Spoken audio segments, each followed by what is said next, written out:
Perfect. Hello and welcome into today's stream. We're going to go ahead and start off by basically following up on some interest rates. I'm actually really curious to see what the interest rates are going to look like for this upcoming week. And the way I usually do that is I usually actually just go to Veterans United.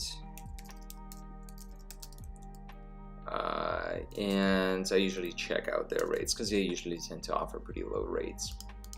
So it's 2.75, I can already see it. Okay, so that hasn't really changed. Now, interest rates chart, and I would like us to follow up on that first as well. So with interest rates charts, I usually tend to look at 10 to 2-year historical chart of the treasury yields. And actually, wow, okay, so it's starting to come up. Let's go ahead and zoom in a little bit closer on this chart. And by the way, this is we're looking at a 10-year treasury chart, and we can see that ever since February 3rd, it was at 1.59%, and right now it's at 1.63%, so it's going up. Very interesting. Okay, so Today we're going to go ahead and follow up on some of the stocks that we talked about during our last stream, and the way I want to do this is by going to actually over to my trading account right here, and we're going to go ahead and follow up on some of the stocks that we talked about. By the way, if you guys have any ideas, any of the questions for some of the stocks that you want me to break down, don't hesitate to leave me a comment in the comment section below, and I'm going to go ahead and type that out. Ooh, not there.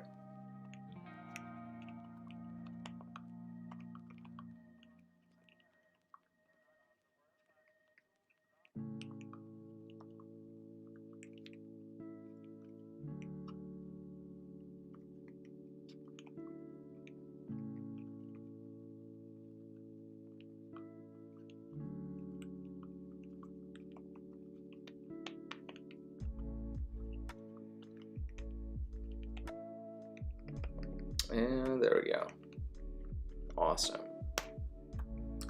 Let's go ahead and start following up on CAT, so Caterpillar. CAT, and see how Caterpillar is doing. Okay, so Caterpillar is doing really well. So they continue to push up. I would like us to actually get to Yahoo Finance. Yahoo Finance. And let's see CAT. We'll start with Caterpillar. Okay, so Caterpillar pays 1.8% in dividends. The market capitalization is $125 billion. So let's go ahead and find something interesting. Let's follow up on our MFA. So MFA seems to be doing really well. It's starting to point up. If it has done its consolidation, it's trading above the previous support, previous resistance, confirming this resistance as a support with multiple different candles. I'm going to go ahead and zoom in real quick and show you guys what we're looking for in this scenario. So right now we can see that the company has been consolidating at around $4 per share, and currently still trading above 180 and above 20-day SMA line. 20-day SMA line is still above 180, which is a good sign. And it seems like MACD indicator and RSI indicator are both pointing up. So once the price of the shares ended up basically breaking above the resistance, they confirmed the resistance as a support, and seems like they're pushing up. It seems like they're preparing for the reversal. So I would like us to definitely follow up on this one within the next couple of days, and within the range that we already had our alerts set up. The price was basically tagging over, and it hasn't really triggered any of our alerts. And you can see that we already had a couple of alerts set up right here, just because we were following up on some of the previous ones. So MFA is a good one, just like we talked about last time. I apologize if I'm going to be running on just a few hours of sleep. So MITT, let's follow up on MITT. So still trading above 180-day SMA line, so it broke below this trend line that we identified during our last stream. So it's hovering around $4.20 a share. Where can we identify the next line of resistance? I would say the next line of resistance is going to be right around $4.53. This is exactly where we're going to put our ceiling, and this is exactly where we are going to put our alerts. Create at or above, and the next one is also going to be at or above. There we go. Now, I would also like to see if the company continues to push down and breaks below this current price and below 180-day SMA line. Perfect. So we're not going to spend too much time talking about the real estate investment trust funds that we've been following up over the past couple of weeks. But one main thing that I would like us to do is to still talk about how far they are from being completely on the recovery path, right? So we talked about MFA. MFA was able to definitely recover about 50% of the lost value, right, from the stock price at which it was hovering at, right, at the very beginning of 2020, end of 2019.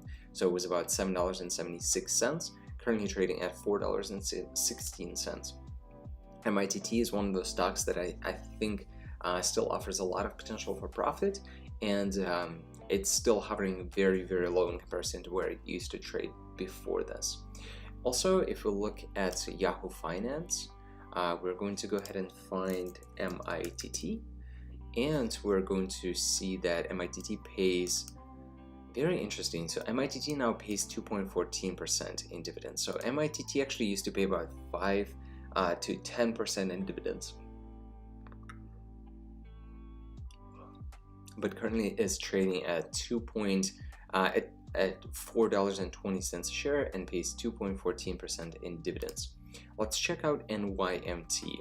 Okay, so while we have MITT that still has, let's see how much more room for improvement up until the line of resistance, which is 180-day SMA line, so 170% profit, potential profit. Then we have NYMT, which I don't believe NYMT had changed their dividends yet. Yes, so NYMT still pays 9% in dividends. If we look at the max chart, obviously it's one of those companies, one of those real estate investment trust funds that ever since 2005 ended up just dropping down and never was able to recover to its previous highs of $86 to $100 a share.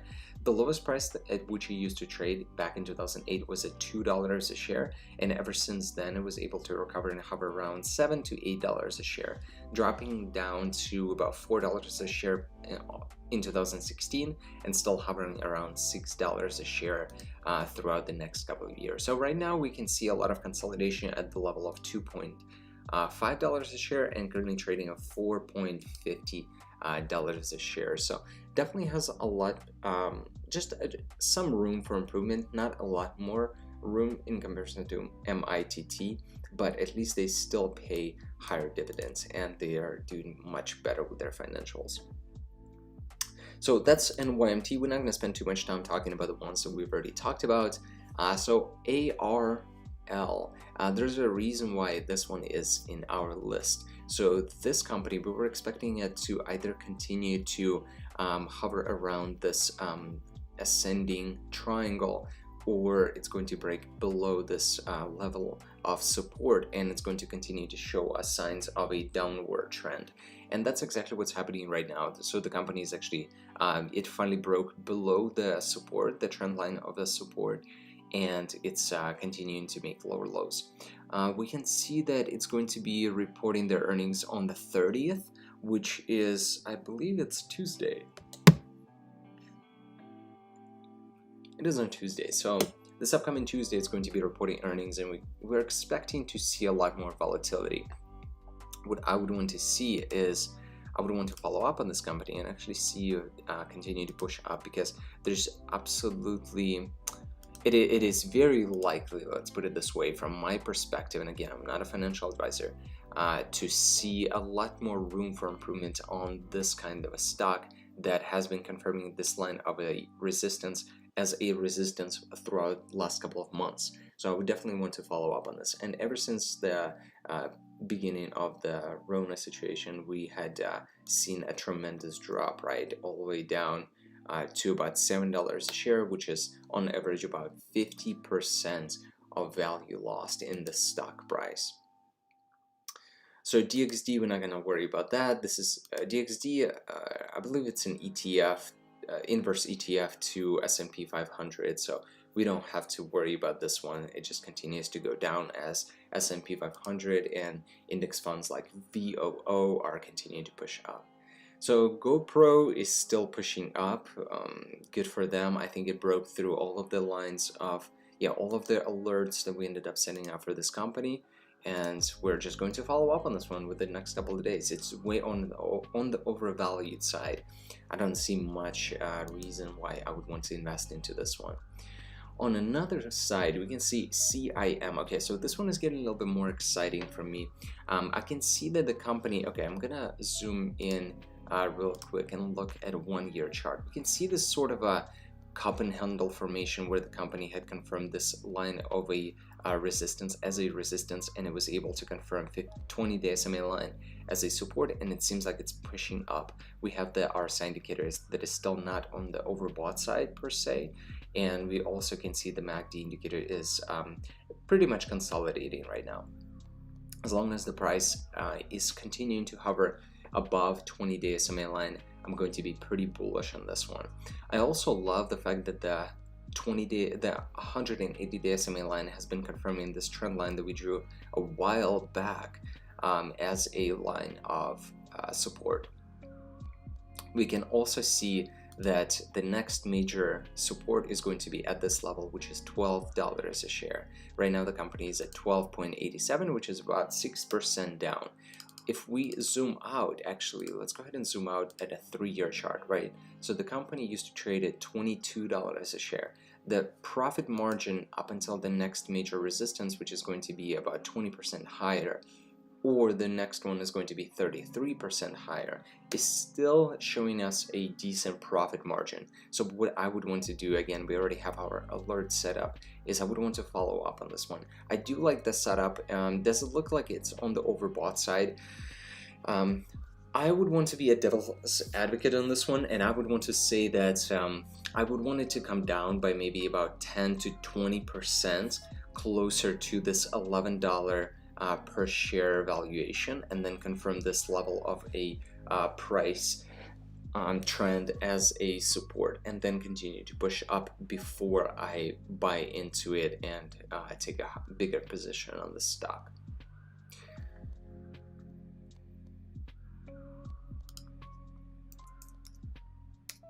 If you look at CIM, we can also see that they paid 9.33% in dividends. That's exactly why it's so appealing to me. So 9.33% in dividends, and the current valuation of the company is $2.96 billion.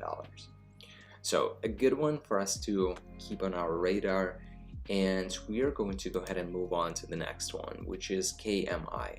So with the KMI, we already talked about this one a lot too. It's approaching 180-day SMA line, which had used to be confirmed as a line of resistance. So I would be very careful, since it's approaching those exactly the same levels at which we were prior back in June of 2020.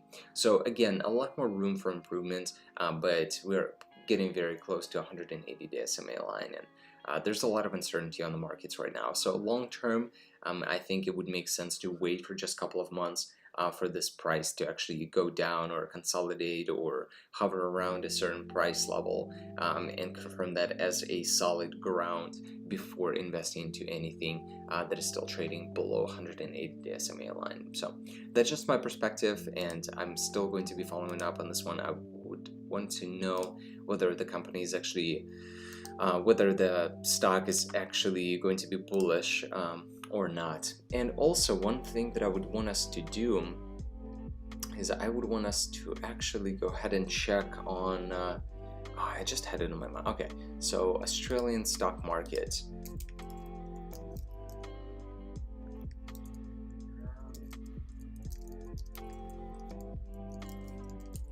Stock market today, and we'll do S&P 500. I think it's I'm not entirely positive actually. Yeah, they're not going to show me S&P 500. They're probably going to show me something else. All right, so yeah, Australian markets are doing fine. So they're pushing up right now. On the 1-year chart, we can see that they have been hovering around the same price level. Not much of a pressure, downward pressure on the Australian market. And again, it just opened up. So my assumption and my personal experience is that if the Australian markets that are way ahead of time for us, that actually just opened up, right? Just 10 hours, so 15 minutes ago. If this market opens up 15 minutes ago, that we just started our stream and it continues to push up, therefore for me this indicates as a market is going to be green within the next couple of days. So I'm going to be following up on this later, but tomorrow we can probably expect another couple of green days. All right, let's go ahead and look at some other ones, which is AKR. So AKR is continuing to push up and it's still on the overbought side. I would not have to worry about this one as of now, just because it's approaching this 180-day SMA line. With the DFEN, this one is still, so I like DFEN. I like the fact that it's not on the overbought side nor it's on the oversold side. It's still continuing to push up with the MACD indicator still pointing up. We can see RSI indicator is not on the overbought side, definitely approaching those levels, but I wouldn't worry about it too much at this point. The company's stock price ended up getting rejected at this level right here, which is about $23 a share, just because of the previous very strong support that the company's stock price was able to find right here. So in this case, what I would want to do is I would want to follow up on this and see if it's going to continue to push up and above. We are going to check DFEN on Yahoo Finance in a second, but before we go do that, I want us to see how much it lost. So if this company had lost about 85, actually we can be very generous, 90% of its value ever since very beginning of 2020, and it has been recovering very quickly. So not as quickly as some other ones, but still showing us a lot of potential for profit. But DFEN, they don't pay basically any dividends. I mean, they pay 0.5% in dividends. If we look at the max chart, we can see that ever since 2017, so the company doesn't really have a lot of experience going over recessions or depressions. Basically, the company had existed, so went public ever since 2017, at least that's where Yahoo Finance shows us, and the company started to trade at $26 a share, almost right, 26 or $25 a share, and in 2018 it dropped down to 27, confirmed this level as a major support and dipped below this level. So I from personal experience, I can say that the company's stock still has a lot more room for improvement, about $7 more, which is about what we would say about 30% profit margin. Well, yeah, so it's about 17% profit margin up until the next major line of support, which major line of resistance. But in this case, we can also see that we still have a lot more room up until the 180-day SMA line, and also these levels of major support, which might act as a resistance. And we have about 82, almost 83% in dividends. So what percent for profit. So in this case, what I would want to do again is just to follow up on this one. I like the fact that the company is continuing to push up, and it's confirming this level as a major support. It's not trading below 180.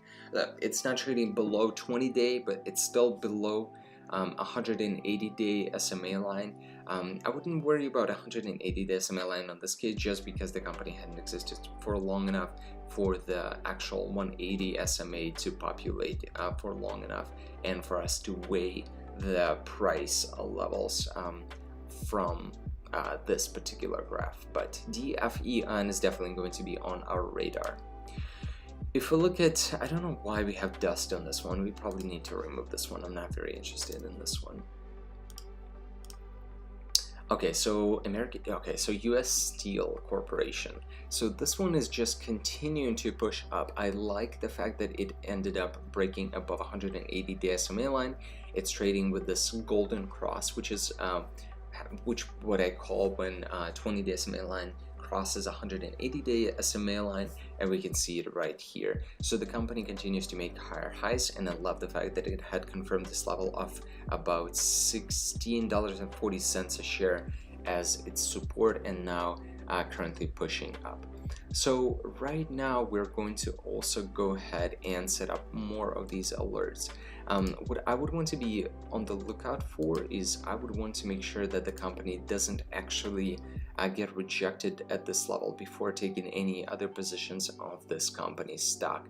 And the reason why I say that is because we have a double top right here, and the same level of rejection we were able to see at this trend line at the same exact trading level. So we would want to be very careful with this one, and we're just going to go ahead and follow up on this one. So at or above, create. Sweet. Okay, let's go ahead and move on to the next one, which is going to be IDT. So IDT is definitely on the overbought side. Let's look at a 1-year chart. Yeah, definitely on the overbought side. Can't really say anything about the company that continues to make higher highs, and it just it seems like it's a good day trade or swing trade, but for a long-term purchase, IDT hasn't really been my favorite. So IDT, let's go ahead and look at that one. IDT. So with IDT, if we look at the max chart, we can see that the company is used to trade at this level and got rejected over multiple couple of years, right, in the past at the same exact level of about $22 to $24 a share. Right here we can see a rejection 22, rejection 21.5, rejection 21.17. So definitely approaching those levels of being way overbought. So I would want to stay away from this one, considering the fact that it also doesn't pay any dividends. When we look at British Petroleum, let's look at some oil stocks. So we can see that they're all trading above 180-day SMA line, still below the 20-day SMA line.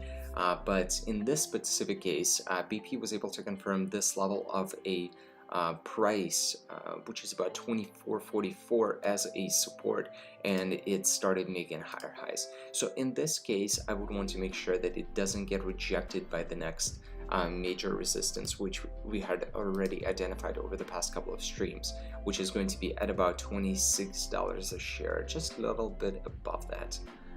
There we go, actually 27.4. This would be our next major line of resistance, so we would have to be very careful with trading this one. I believe BP pays about 6.5% in dividends, and we'll confirm that here in a second. And by the way, for all of you guys who are just tuning in, don't hesitate to leave me a comment with the ticker symbol of the company that you want me to break down, and we can go over those. So in this case, we have British Petroleum pushing up. We have 5.13% in dividends. The company still is definitely not on the overbought side in comparison to the previous trading levels at which they were before over the past 2 decades. So I definitely want to closely monitor this one because there's a lot more room for improvement, and I don't see oil really going away anytime soon. Again, just speaking from a personal perspective, personal experience here. So again, not a financial advisor, not your financial advisor, just sharing this for entertainment purposes only. So with British Petroleum, we had already identified one alert that we wanted to set up, and here's the second one, so at or above. And let's go ahead and look at ExxonMobil. There we go. Okay, yeah, so with ExxonMobil, we also see a lot of push up in this case, right? We can see that the company ended up getting rejected by 180-day SMA line, but was able to confirm this line at this major trend line that used to act as a resistance, currently acting as a support, with only one green candle making higher highs. So in this case, I would not be very hopeful, too optimistic. I would want to make sure that this level is being confirmed as a major support prior to investing into the company. I also want this to be trading above 180-day SMA line because the profit margins here are not very large, so it's about 8.31%. But then on the downward level, I'd say about 21%.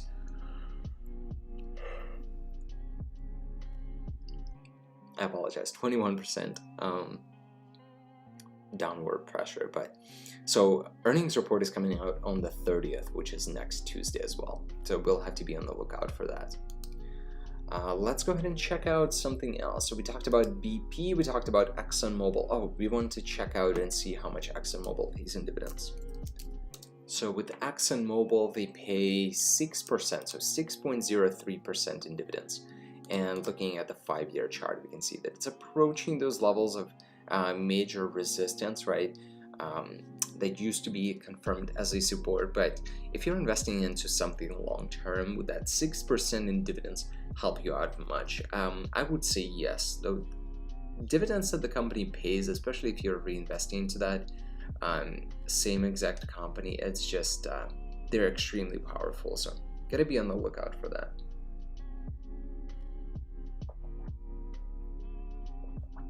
All right, and again, for all of you guys who are just tuning in, don't hesitate to leave me a comment in the comment section with a company that you want me to break down. ENIC, not very interested in this one just because it's approaching the major lines of a resistance, and it has been hovering within this channel over the past couple of months. So what I would want to see with this companies, I would want it to push above 180 and above 20-day SMA line. There's way too much resistance going on at this level, and for those reasons, it's about 6% potential profit up until the next major 3 lines of resistance. So I would definitely not want to play around with this one for too long, especially if I'm going in swing trading. For GSK, it continues to push down. We saw a little bit of a rebound on the major line of a support, and what I would want to see here is, again, I would either want to see the break above this trend line, which acts as a very strong resistance, or I would want the company to actually consolidate at the line of support and actually finally break above this line of resistance. And also the earnings report is going to be coming out, let's say 28th, today's 28th. Yeah, so it's going to be coming out within the next 24 hours. I'm assuming it's going to be populated on Monday morning. Cold is on the overbought side, not very interested in this one. WLFC definitely had a very good spike. I'm very excited about this one because we had taken some positions on the stock, and it had pushed above 180-day SMA line, which is very promising. And this is the one that we talked about last time. I loved the fact that this was a perfect setup. So I don't usually trade companies that have a very low volume, and you can see here that the volume is high, but in reality, let me go ahead and zoom in on a 180-day chart so you guys can see. So on 180-day SMA, or on a 180-day chart, you can also see that the volume is extremely manipulated. So the only reason why I ended up taking the position in the stock is because as I was going over the scanners through FinWiz, I noticed that there is this ascending wedge, right, ascending triangle that was forming up right around here. And so I ended up taking a position just on, I believe it was either Monday or Tuesday at the very beginning at open hours, and the company ended up pushing up right around here. So I made about 3% on my position that I took, and I sold the position.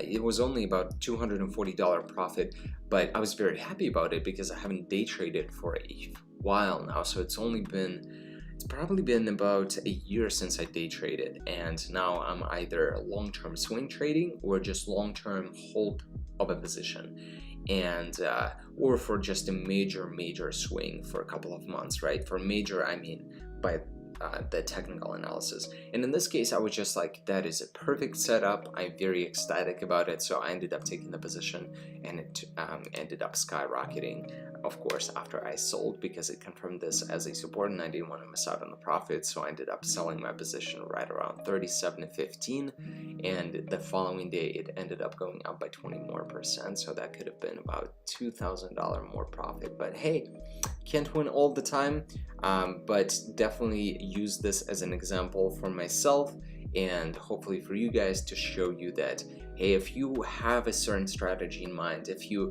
are expecting the stock to break above the resistance, confirm that resistance as a support, you're expecting it to skyrocket, sometimes it is very beneficial to stick to that strategy. So yeah, that is something that I will continue to talk about on the channel, just because it was such a perfect setup, such a great lesson. All right, let's talk about EVRG. Let's pull it up here real quick. EVRG, and we have about 3.68% in dividends. If you look at the 5-year chart, the company used to hover around this price level, and definitely not on the overbought, nor it's on the oversold side on the 5-year chart. But if you look at the max chart, we can see that it has been pushing up for quite a while now, ever since the bottom of 2008, and in 2002 going from $10 all the way to $17, and then now to almost $60 a share. So I'm not very excited about this one, and we've seen a lot of companies like this. The only thing that I would say is that the fact that it's still trading above 180-day SMA line, it's still trading above the 20-day SMA line, approaching this major line of resistance and consolidating here while making higher highs, that is a good level for me. That is a good sign for me, especially when it comes to day trading or swing trading. This seems to be getting ready for a breakout above this major line of resistance. So for those reasons, I actually would want to follow up on this and see if I can set up an alert, and a couple of alerts, and actually follow up on it on Monday.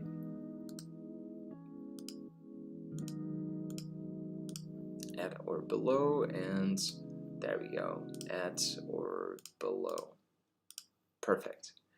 Let's go ahead and look at CL. I know we're going over a lot of these very quickly, but if you guys again have any questions about any of these companies specifically, don't hesitate to leave me a comment. I would be happy to socialize with you guys. And if you have any ideas for any other companies that you would want me to break down you know, outside of the ones that we talk about here on the channel, don't hesitate to share those, because that's how I usually find new stocks, and that's how I tend to find stocks that are branches off of the stocks that you guys suggest. So don't hesitate to share those.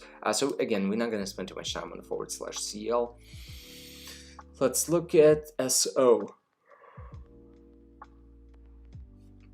So with SO, it's not, I don't think SO really pays a lot of dividends. Yeah, well, actually they pay 4.15% in dividends. Definitely seems to be on the overbought side at $61 a share. Short, mid, and long term on Yahoo Finance predictions are still very bullish, but at the same time, with $65.15 billion valuation, and with a max history of continuous growth ever since, I mean, you cannot say really anything bad. I'm sure that the company existed before 1984, but definitely a very consistent growth. I would want to ask myself whether this is the best time to buy this kind of company, whether it would be the best deal for me to get outside of the normal companies that we normally talk about. And for this specific company, I would say no. There's a lot of other companies that we can talk about that are still on the better level. But if I would have been interested in swing trade in this one, I would probably short this position. And since the market is closed right now, we cannot see whether it's an easy to borrow or hard to borrow. But this is my little grain of information for you guys. So if you're using Thinkorswim platform during the trading times, once the market is open, right around here on this blue line, you should be able to see HTB, ETB, or NTB. So it's hard to borrow, easy to borrow, not to borrow. So yeah, just keep that in mind. And for this specific company, since it's approaching this major line of resistance that we can identify right around here, I would want to make sure that if I would be taking a position here, I would be probably shorting this position, but not buying into it. At the same time, being devil's advocate, I like the fact that it's still trading above this, you know, a short term, but still a very strong trend line, and it continues making higher highs, and it seems like it's been confirming this line of a resistance as a resistance over the past couple of days with very volatile candles. Therefore, I would expect it to continue to move up, but on the long term, I would probably, on the medium term, probably over the next couple of weeks, I would expect it to actually go down. But JNUG, okay, so JNUG, we haven't talked about JNUG in a while. There's a reason why, just because, you know, it's not a good long-term investment. And if you look at a 180-day chart, we can also see that the company is still, so it's forming this strong, fairly strong support level with double bottom. It's pointing up on the RSI and MACD indicator. Therefore, I would expect it to continue to move up and actually make higher highs. But I would want to set up my alerts and actually see if it's going to continue making those higher highs or not. And create. And we're going to go ahead and follow up on this one with the next couple of days. It's going to be very interesting to see if it's actually going to continue making lower lows. Because all it takes is for one catalyst to actually happen on the market, and everything that has been going down over the past couple of months is going to flip from, you know, from its head, and we would be able to see a lot more upward potential. Therefore, I usually try to follow up on a lot of these companies that I don't even necessarily want to buy at the same exact moment when I'm looking at them. But for T-Mobile, so TMUS, we can see that it's still below 180 and below 20-day SMA line. There's a lot of resistance happening for at this company's price level right now. So I would not want to invest into something that is still not confirmed as a support, because it's not ready for a setup, you know, to be trading above the support for it to continue to go up. Right now, we can see that it had rejected this price level with 180-day SMA line 3 times, confirmed it as a support here 1 time, but still went down and traded below this level. So we just want to see a little bit more higher highs instead of making lower lows.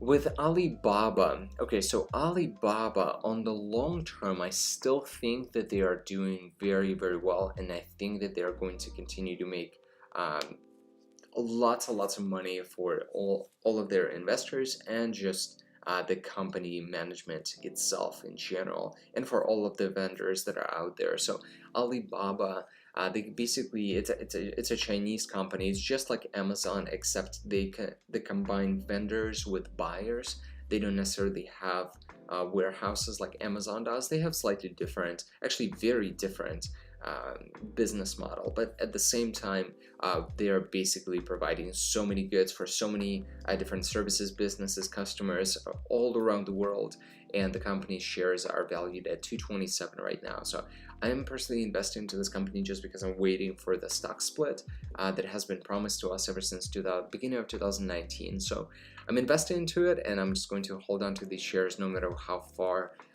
up or how low they will go. I do like the fact that the company, for me right now, as a long-term investor into this one, is trading at $227 a share and is hovering around this major line of support that we had identified during our previous streams. So what I would want to see is I would actually want to see a little bit more consolidation, a little bit more higher highs. Right now, the company, it's not very sustainable to invest into something that obviously is still within this channel, right, of continuously making lower lows and continuing to go down. And there's also a lot of stuff that's happening with the economy, right? The economy is going to be reopening with that, I don't remember what it's called, this something canal, starts with an S. But nonetheless, there's a ship. Gosh, I feel so ignorant right now. Yes, Suez Canal. I don't remember what it's called, but yeah, with the ship being stuck. And I think the most recent news that I was reading about it is that by Wednesday, so within the next 3 days, they should be able to open up the gates again and let other ships sail to Europe and to United States. But in this case, again, one of the reasons why the stock of the company is going down right now is because of that one ship that is stuck and lots of people cannot get their goods, right, and services. So in this case, let's go ahead and not spend too much time on Alibaba, but QQQ still going up. VOO is still pushing up strong, definitely on the overbought side. Everything seems to be on the overbought side, even if we see that our RSI indicator is still hovering around 58, which is definitely not on the overbought side. But if we look at a 3-year chart, we had seen a ton of growth, and it's very unreasonable to say that it's not on the overbought side, except the fact that, you know, government continues to buy government bonds, it continues to buy corporate debt, and we can see that it's definitely investing into the, well, actually, I mean, we cannot confirm that, nor can we deny that the companies are that the stocks of the companies are being purchased by the money that the Federal Reserve is printing. Therefore, I can see that the VOO is a little bit on the overbought side. I would like us to follow up on the 4 different companies that we talked about last time during our last stream. And the first one is going to be SJT. I really like this one just because it showed a lot of potential for growth, trading above 180-day SMA line. And SJT, I don't remember from the top of my head if they pay dividends or not. SJT. Alright, so they pay 15.99% in dividends. That is very difficult to beat. Very low volume of trades. But if we look at the max chart, we can see that over the past, 15 years, right? The company has been making lower lows, and it finally had collapsed all the way down to $3.98. If we visualize a trend line that goes all the way from top of 2005 down to the price levels at which it used to trade just a couple of months ago, we can see that it had finally broke above this major line of resistance, and it's trading above it right now with potential for profit, right? 16% in dividends. That is extremely insane. Year to date, the company is hovering over basically $3.79. All these valleys, they're not making lower lows, which is perfect. And we're just going to continue. We're just seeing more higher highs, which is perfect. With its peaks and valleys, I would want to see a little bit more consolidation at this level prior to it going up, because I would not envision something to just skyrocket with this history of trading. Because even if it does skyrocket, that means that it tend to go down significantly over the next couple of months. So we definitely want to follow up on this one. Let's see. We already have our alert set up.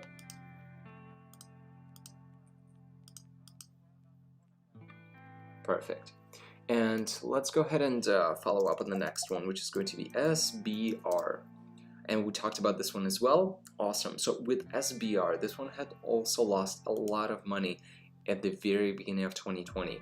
If you look at, so in over 34 days, the company had lost about 37% of its valuation. The highest price at which it used to trade over the past 3 years was $52.59.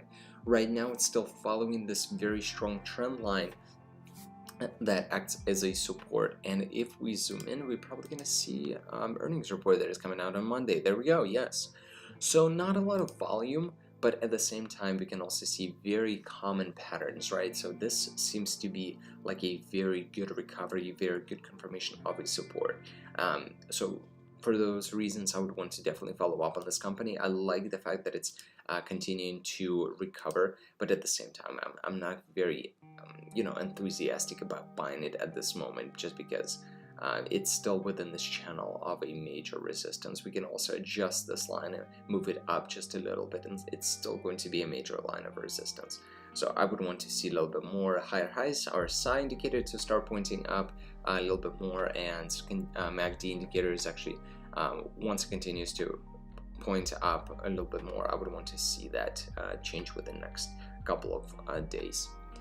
And let's move on to the next one, which is SVC. So SVC, what did I not type? There we go. SVC. With SVC, okay, so this is exactly why I wasn't very enthusiastic about SBR, because with SVC, you see how it ended up dipping below this major multiple month trend line, and that acted as a support, and right now it's acting as a resistance. So what I would want to see is, again, start for it to push above this major line of resistance, which is about $13 a share, 13.5. And after that, in that case, I would want to be more invested into in this company. But right now, I'm not very interested in buying something that is approaching very strong line of resistance. Again, we also see a 180-day SMA line, which is about 53% higher than the current trading price, and 84% profit margin up until the next major line of support that might act as a resistance. So we have to be on the lookout for that.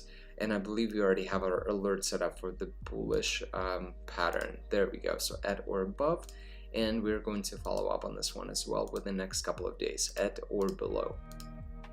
There we go. And the last one is going to be CIM. So with CIM, this one, okay, so this one is the one that I was actually looking at right before beginning the stream. So this company had lost a ton of volume and a ton of value, right? So they dropped by 68, almost 70% of its value lost, but then it was able to recover about 50% of what its the company had lost. So all the way down from $6.70 all the way up to 12.89 per share, which is about 100% gain, which is great. So in this case, we can see that our SI indicator is pointing up, seems to be on the overbought side. MACD indicator is still pointing up, which is still a good sign. It's just the fact that the company had not been able to really do too well over the past 2 years, right, in comparison to where it used to trade because of this major drop. I would want to be very careful, especially right now since it's approaching this 180-day SMA line, but it still does show 20% profit margin, which is great. And it also, again, being devil's advocate, it's confirming this 20-day SMA line as a support. So I also actually think that we started with CIM. We talked about, yeah, because this one is actually on our radar.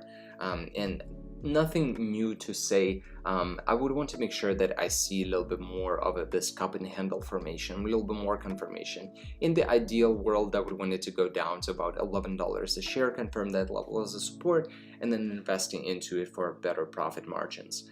But right now, nothing very too exciting. So those are the companies that I'm looking at for the next couple of days up until the 1st of April. And we're definitely going to be following up in a lot more companies. So if you guys are interested in me doing any other breakdowns or looking into some of the other companies that you're interested in, don't hesitate to leave me a comment in the comment section.